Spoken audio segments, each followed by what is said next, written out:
Quem eram os filhos de Deus em Gênesis capítulo 6? Vejamos. Os anjos são chamados filhos de Deus no Velho Testamento, nas referências de Jó, capítulo 1, versículo 6, capítulo 2, versículo 1 e capítulo 38, versículo 7.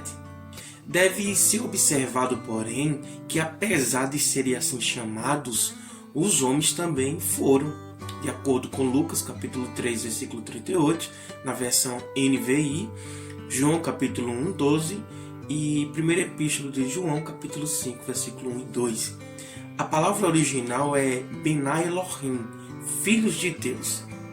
Em Gênesis 6, encontramos a corrupção geral do gênero humano, bem como o protesto de Deus contra os casamentos entre os da linhagem reta de Sete e os da linhagem ímpia de Caim.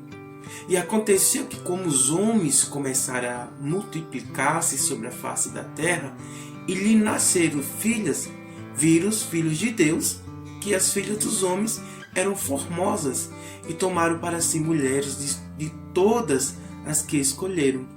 E é aqui onde entra muita divergência, onde muitos afirmam que esses filhos de Deus eram anjos que de alguma forma tiveram relações sexuais com as filhas dos homens, com as mulheres bonitas e formosas da época.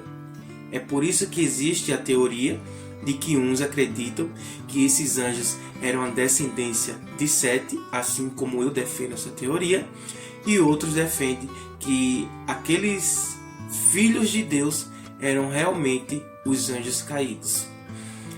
Esses filhos de Deus, sem dúvida, não eram anjos, como teorizam alguns, mas descendentes da linhagem piedosa de Sete.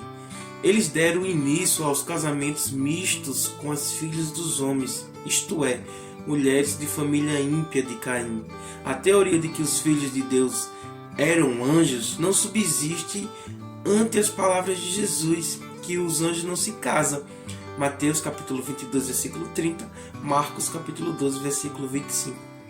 Os filhos de Deus em Gênesis capítulo 7 eram os descendentes de Sete, ou seja, homens que andavam de acordo com a palavra de Deus. Mas ao conhecer as filhas dos homens, que eram bonitas e formosas à vista, eles entraram ali a ter relação com elas e de uma forma ou de outra se corromperam com elas, porque essas mulheres eram da descendência de Caim. Então perceba que a descendência de Caim era maligna e a descendência de Sete eram pessoas que realmente serviam a Deus.